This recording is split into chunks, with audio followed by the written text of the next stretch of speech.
Morning class 5th। आज हम लोग क्या पढ़ेंगे? आज हम लोग हिंदी पढ़ेंगे। तो हिंदी में मैं आप लोग को आपका सिलेबस बता चुकी हूँ।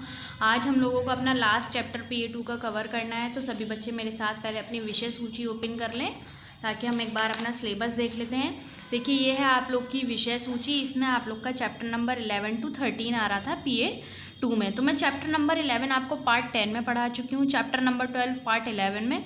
आज मैं चैप्टर नंबर 13 पार्ट 12 में आप लोग को पढ़ाऊंगी, ठीक है। और आज हम लोग का PA2 का कोर्स कंप्लीट हो जाएगा। हमारे चैप्टर का नाम है भूकंप। तो सभी बच्चे मेरे साथ चैप्टर नंबर 13 को ओपन करें।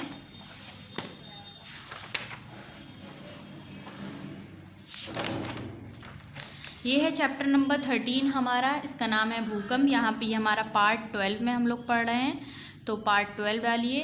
अब चैप्टर देखिए, सभी बच्चे ध्यान से चैप्टर को सुनेंगे। क्या है? भूचाल या भूकंप का नाम सुनते ही लोग कांप उठते हैं। भूकंप आने पर पृथ्वी हिलने लगती है, जगह जगह से धरती फट जाती है, उसमें बड़ी बड़ी दरारें पड़ जाती हैं। आप लोग भी सोचते होंगे कि पृथ्वी के हिलने के पीछे क्या रहस्य है। देखिए, भूकंप या भूचाल का नाम आने से सभी लोग जो है कांप उठते हैं। जब भूकंप आता है तो धरती हिलती है, कहीं जगह से धरती फट भी जाती है। लोग यही सोचते हैं कि भूकंप में पृथ्वी हिलती क्यों है। करोड़ों वर्ष पूर्व पृथ्वी भी सूर्य के समान आग का एक दहकता हुआ विशाल गोला था। देखिए, करोड़ों वर्ष मतलब करोड़ों साल पहले धरती भी जो थी वो एक जैसे आग का गोले की तरह ही थी। तब इस पर किसी प्रकार की हरियाली या जीवन का कोई चिन्ह न था। तब उस वक्त जो है किसी भी तरीके की धरती पे कोई हरियाली नहीं थी या कोई किसी भी जीवन का कोई चिन्ह मतलब निशान भी नहीं था। फिर पृथ्वी की गर्मी धीरे धीरे कम होने लगी और इसकी ऊपरी परतें ठंडी होने लगीं। उसके बाद क्या हुआ कि धीरे धीरे जो है पृथ्वी की गर्मी कम होने लगी और इसकी ऊपरें जो परतें थीं वो थोड़ी ठंडी होने लगी। इतनी ठंडी कि ऊपर परत के पेड़ पौधे आ गए, नदियाँ बहने लगीं और समुद्र लहराने लगे। इतनी ठंडी हो गई कि जो है पेड़ पौधे आने लगे, समुद्रें जो है नदियाँ बहने लगी, वहाँ समुद्रें लहराने लगी। आगे चलकर अनेक प्रकार के जीव इस पर उत्पन्न हुए और यहीं रहने लगे। और आगे चलकर क्या हुआ कि यहाँ पर बहुत अलग अलग तरीके के जीव उत्पन्न हुए और यहीं पर रहने लगे। धरती की ऊपरी मोटी परत तो ठंडी हो गई, किंतु इसकी भीतरी परतों में आज भी आग दहक रही है। धरती के ऊपरी परत जो है, ऊपर वाली लेयर जो है वो तो ठंडी हो गई, लेकिन नीचे की जो लेयर है उसमें आज भी आग दहकती है। ये आग इतनी भयंकर है कि इसमें पत्थर लोहा आदि भी गल जाते हैं। वो आग इतनी गर्म होती है कि उसमें पत्थर लोहा भी गल जाता है। भीतरी तहों में खौलता हुआ जो तरल पदार्थ होता है उसे हम मैग्मा कहते हैं। देखिए, जो भी अंदर की लेयर्स में तोहा जो खौलता हुआ होता है उसको हम क्या बोलते हैं? मैग्मा कहते हैं। इसी मैग्मे पर पृथ्वी का पूरा भार टिका है। इस पर हमेशा दबाव पड़ता रहता है। इसी मैग्मे पर जो है पृथ्वी का पूरा भार जो है टिका हुआ है और हमेशा ही इस पर दबाव पड़ता रहता है। कभी कभी वर्षा का पानी पृथ्वी की दरारों से इस भीतरी आग तक पहुंच जाता है। कभी कभी क्या होता है, बारिश का पानी इसकी मतलब पृथ्वी की जो दरारें होती हैं उससे अंदर जाकर उस तक पहुंच जाता है। इससे बड़ी तेज़ भाप बनती है। इस भाप में बड़ी ताकत होती है, ये बाहर आने का प्रयत्न करती है। धरती की मोटी परतों को फाड़कर जब ये निकलती है तो पृथ्वी हिलने लगती है। इसी को भूचाल या भूकंप कहते हैं। देखिए, जब वो बारिश का पानी उस धरती के अंदर जाता है, उस लेयर तक मिलता है, तब उसमें जो है वो भाप जो है बहुत भाप बनती है और उस भाप के अंदर बहुत ताकत होती है। वो जब वो सारी लेयर्स के बाहर आती है तभी वो जो है धरती हिलने लगती है। उसी को हम लोग भूकंप या भूचाल कहते हैं। भूकंप से पृथ्वी पर बड़े बड़े परिवर्तन हो जाते हैं। कभी कभी तो इससे नगर के नगर धरती में समा जाते हैं। कभी कभी किसी भयंकर भूचाल के बाद नदियों का स्थान पहाड़ और पहाड़ों का स्थान झील और समुद्र ले लेते हैं। क्या होता है, भूकंप जब आता है बड़े बड़ी पृथ्वी जो होती है उनमें बहुत सारे परिवर्तन होते हैं। क्या होता है, कभी नगर के नगर जो होते हैं वो धरती में ही समा जाते हैं, और कभी कभी ऐसा होता है कि जब भयंकर भूचाल आता है उसके बाद क्या होता है, नदियाँ जो होती हैं वो पहाड़, और पहाड़ जो होते हैं वो झील के समुद्र ले लेते हैं। कभी कभी भूकंप से पहाड़ भी हिल जाते हैं। पहाड़ों के नीचे और धरती के भीतर जो पिघला पदार्थ बहता रहता है उसे लावा कहते हैं। देखिए कभी कभी क्या होता है, भूकंप से जो पहाड़ हिलते हैं, पहाड़ों के नीचे की जो धरती होती है, धरती के भीतर जो पिघला पदार्थ बहता है उसको हम क्या कहते हैं, लावा कहते हैं। लावा बड़े वेग के साथ ऊपर आता है और किसी पहाड़ को फोड़कर बाहर निकल जाता है। ऐसे पहाड़ को ज्वालामुखी कहते हैं। ज्वालामुखी किस पहाड़ को कहते हैं, जो लावा होता है उसकी वो जो है पहाड़ों को फोड़कर जो बाहर निकलता है उसको हम लोग ज्वालामुखी पहाड़ कहते हैं। ज्वालामुखी अर्थात आग निकलने वाला मुख। जापान में कोई ज्वालामुखी पर्वत है। क्या है ज्वालामुखी? ज्वालामुखी जो है एक आग निकालने वाला जापान के अंदर एक ज्वालामुखी पहाड़ है। ज्वालामुखी से सदैव लावा नहीं निकलता, पुराना होकर ज्वालामुखी सो भी जाते हैं। ज़्यादा समय बीत जाने पर लोग इन्हें भूल भी जाते हैं कि उस जगह कोई ज्वालामुखी भी है। देखिए ज्वालामुखी क्या होता है कि बहुत टाइम जब बीत जाता है तो लोग वहाँ पर ये भी भूल जाते हैं कि वहाँ पर कोई ज्वालामुखी पहाड़ भी है। लेकिन कभी कभी अचानक ही प्रसुप्त अर्थात सोया हुआ ज्वालामुखी जाग भी जाता है। कभी कभी क्या होता है कि अचानक से जो ज्वालामुखी सो गया होता है वो जाग भी जाता है। उसके मुंह से भाप, धूल, मलबा और लावा निकलने लगता है। उसके मुंह से क्या निकलने लगता है? भाप, धूप, मलबा और लावा भी निकलने लगता है। कुछ ही समय पहले ईरान, रूस, जापान और फिलीपींस द्वीप समूह में इस तरह के भयंकर भूकंप आए थे जिनमें ज्वालामुखी पर्वत फटे थे। देखिए कुछ समय पहले की बात है, कहाँ पर, ईरान में, रूस में, जापान में, फिलीपींस में द्वीप में एक भूकंप आए थे जिसमें ज्वालामुखी पर्वत फटे थे। भारत में भी कभी कभी भूकंप आता है। कुछ समय पहले गुजरात और गढ़वाल में भूकंप ने भयंकर तबाही मचाई थी। कुछ समय पहले कहाँ पर आया था? भारत में कभी कभी भूकंप आता है। कुछ समय पहले गुजरात में और गढ़वाल में आई थी जहाँ पर बहुत तबाही हुई थी। इसमें सैकड़ों लोग मारे गए थे और गांव के गांव नष्ट हो गए थे। और इसमें क्या हुआ था? सैकड़ों लोग मारे गए थे और गांव के गांव जो है वो ख़त्म हो गए थे। ये आपका चैप्टर है भूकंप के ऊपर। इसमें आपको बताया गया है कि भूकंप कैसे आता है, ज्वालामुखी पहाड़ कब फटता है, धरती कब फटती है। ठीक है, तो इस चैप्टर को आप लोग एक बार खुद अपने आप भी रीडिंग कर लीजिएगा और समझ लीजिएगा।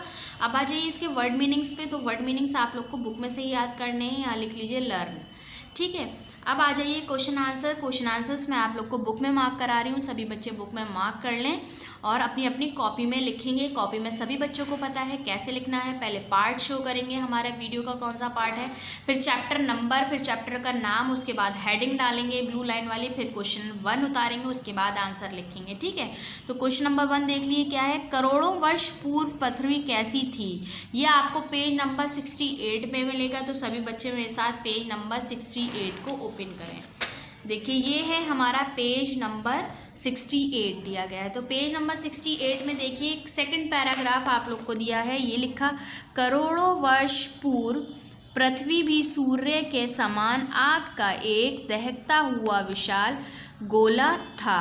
यहाँ तक आप लोग को लिखना है आंसर 1। ठीक है, एक बार फिर देख लीजिए कैसे लिखना है। करोड़ों वर्ष पूर्व पृथ्वी भी सूर्य के समान आग का एक दहकता हुआ विशाल गोला था। ये आपका है आंसर नंबर 1। कौन से पेज पे है? पेज नंबर 68 पर है आंसर नंबर 1 आप लोग का। ठीक है, कॉपी में नोट कर लीजिएगा। क्वेश्चन आंसर सभी बच्चों को कॉपी में करने हैं। अब आ जाइए क्वेश्चन नंबर 2 देखते हैं क्या है। क्वेश्चन नंबर 2 है, भूकंप क्यों आते हैं? तो ये आप लोग को मिलेगा पेज नंबर 69 पर। ठीक है, तो देखिए आप लोग यहाँ पर ये पेज नंबर 69 आप लोग का दिया गया है। इसमें भी ये सेकंड पैराग्राफ है आप लोग का। कभी कभी वर्षा का पानी पृथ्वी की दरारों में से इस भीतरी आग तक पहुँच जाता है। इससे बड़ी तेज़ भाप बनती है। इस भाप में बड़ी ताकत होती है। ये बाहर आने का प्रयत्न करती है। धरती की मोटी परतों को फाड़कर जब ये निकलती है तो पृथ्वी हिलने लगती है।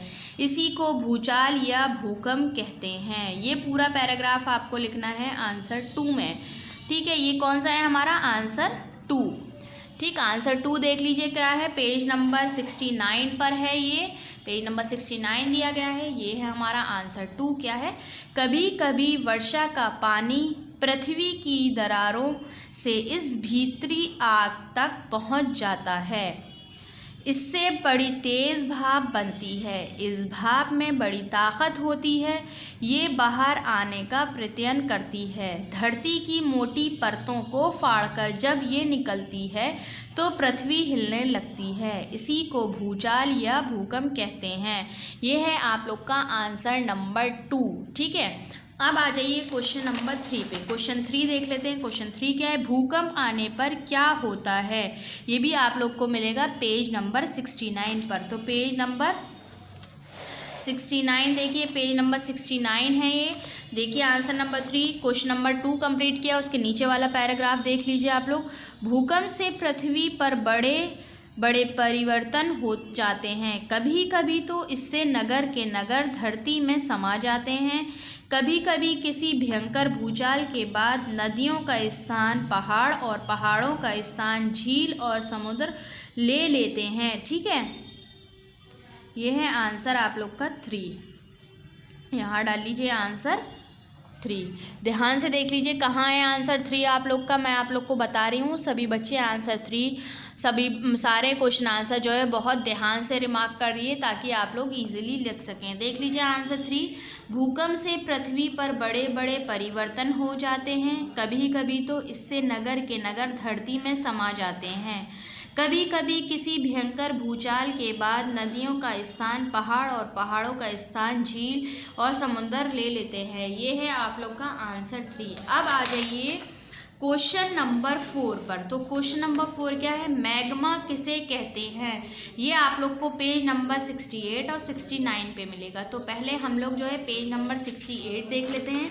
ये है हमारा पेज नंबर 68। इसकी आप लोग लास्ट लाइन देख लीजिए। लास्ट लाइन में सिर्फ एक ही वर्ड हमें यहाँ से लिखना है, भीतरी। ये लिखा हुआ है आप लोग का, यहाँ आंसर 4 डालिए।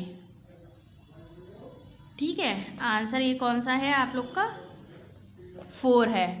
ठीक, अब यहाँ से लिखेंगे भीतरी तहों में खुलता हुआ जो तरल पदार्थ होते हैं हम उसे मैग्मा कहते हैं। ये है, ठीक है, तहों में यहाँ से लेके ये आप लोग का यहाँ तक आ गया आंसर 4। देखिए क्या है आंसर 4 देख लीजिए। पेज नंबर 68 से हमने क्या लिखा, भीतरी। ठीक है, भीतरी तहों में खौलता हुआ जो तरल पदार्थ होता है हम उसे मैग्मा कहते हैं।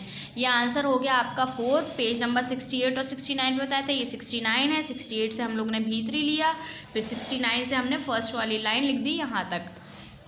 ये हो गया आप लोग का आंसर नंबर 4। अब आ जाइए सभी बच्चे क्वेश्चन नंबर 5 को देख लीजिए। क्वेश्चन नंबर 5 आप लोग जो है कट कर दीजिए। ठीक है, क्वेश्चन 5 हम लोग कट कर देते हैं। क्वेश्चन नंबर 6 देखिए, ज्वालामुखी क्या होता है। ये आप लोग पेज नंबर 69 पर देखिए। पेज नंबर 69 पर देख लीजिए सभी बच्चे, ये है पेज नंबर 69। इसका सेकंड लास्ट पैरा देखिए, पहाड़ों के नीचे और धरती के भीतर जो पिघला पदार्थ बहता रहता है उसे लावा कहते हैं। लावा बड़े वेग के साथ ऊपर आता है और किसी पहाड़ को फोड़कर बाहर निकल जाता है। ऐसे पहाड़ को ज्वालामुखी कहते हैं। ये है आप लोग का आंसर 6। ठीक है, ये है आंसर नंबर आप लोग का 6। एक बार फिर देख लीजिए आंसर 6, पहाड़ों के नीचे और धरती के भीतर जो पिघला पदार्थ बहता रहता है उसे लावा कहते हैं। लावा बड़े वेग के साथ ऊपर आता है और किसी पहाड़ को फोड़कर बाहर निकल जाता है। ऐसे पहाड़ को ज्वालामुखी कहते हैं। ये है आप लोग का आंसर नंबर 6। तो मैंने आप लोग को क्वेश्चन आंसर्स आप लोग के बता दिए हैं, पेज नंबर भी मैंने यहाँ पर आप लोग के शो कर रखे हैं, सभी बच्चे देख लीजिएगा ध्यान से। अब आ जाइए क्वेश्चन नंबर 2 पे। क्या है क्वेश्चन 2? रिक्त स्थानों की पूर्ति कीजिए। ठीक है, हमें ये रिक्त स्थान है इनको भरना है। तो फर्स्ट वाला का देखिए क्या है, कभी कभी भूकंप से पर्वत भी हिल जाते हैं। फर्स्ट में आएगा पर्वत, सभी बच्चे लिख लीजिए पर्वत। अब सेकंड देखिए खा क्या है, मैग्मा पर पृथ्वी का पूरा भार टिका हुआ है। सेकंड में आएगा मैग्मा। ध्यान से लिखें सभी बच्चे, वीडियो में अच्छी तरीके से देखिए और उसके बाद अपनी अपनी बुक में फिल करिए। क्वेश्चन आंसर किस में करने हैं आप लोग को? कॉपी में करने हैं और फिल इन द ब्लैंक्स आप लोग की बुक में ही रहेंगी। ठीक है, अब थर्ड देखिए गा क्या है, भारत में भी कभी कभी भूकंप आता है। तो गा थर्ड में लिखना है आप लोग को भारत।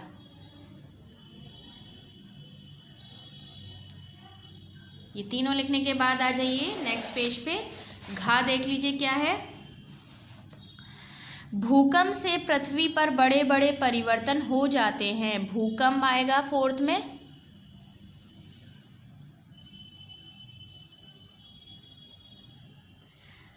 फिफ्थ देखिए, फिफ्थ क्या है, लावा बड़े वेग के साथ ऊपर आता है। फिफ्थ है आप लोग का लावा, तो लावा लिखिए। अब आ जाइए थर्ड क्वेश्चन पे। थर्ड क्वेश्चन क्या है, सही कथन के सामने सही तथा गलत कथन के सामने गलत का चिन्ह लगाइए। ठीक है, राइट और रॉन्ग करना है हमें। अब देख लीजिए, करिए सभी बच्चे मेरे साथ। का देखिए, भूकंप खनिज बाहर नहीं आते, रॉन्ग, आ जाते हैं बाहर। फर्स्ट में रॉन्ग कर दीजिए। सेकंड है, भयंकर भूचाल के बाद नदियों का स्थान पहाड़ ले लेते हैं, राइट। सेकंड में राइट कर दीजिए। थर्ड देखिएगा, ज्वालामुखी से सदैव लावा निकलता है, रॉन्ग, थर्ड रॉन्ग है।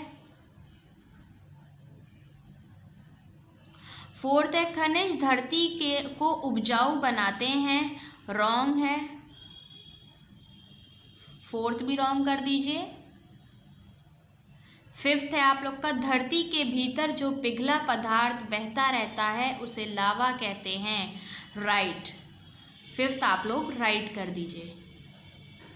इतना वर्क करने के बाद सभी बच्चे यहाँ लिखेंगे PA2 कोर्स कंप्लीट। ठीक है, ये आपका PA2 का हो गया कोर्स कंप्लीट। क्वेश्चन आंसर सभी बच्चे बुक में लिखेंगे, कॉपी में लिखेंगे। कॉपी में करने के बाद सभी बच्चों को उसके नीचे भी शो करना है PA2 कोर्स कंप्लीट। ठीक है, आप लोग का हिंदी रीडर का कोर्स कंप्लीट हो चुका है PA2 का। पार्ट 12 में नेक्स्ट वीडियो से हम लोग एनुअल कोर्स स्टार्ट करेंगे। जब तक सभी बच्चे अपनी तीनों वीडियोस को ध्यान से देखिए PA2 की और अपना अपना वर्क कंप्लीट करिए और साथ के साथ सभी बच्चे इसको याद भी करते रहें। बुक में भी शो कर दिएगा आप लोग PA2 कोर्स कंप्लीट और कॉपी में भी शो करेंगे PA2 कोर्स कंप्लीट। सभी बच्चे डेट भी शो करेंगे, पार्ट भी शो करेंगे, बुक में भी और कॉपी में भी। अपना अपना वर्क कंप्लीट सर करिए कॉपी में भी और बुक में भी। नेक्स्ट वीडियो से हम लोग एनुअल कोर्स स्टार्ट करेंगे। जब तक सभी बच्चे PA2 की वीडियोस देखिए और अपना कोर्स कंप्लीट कर लीजिए। Okay, thank you.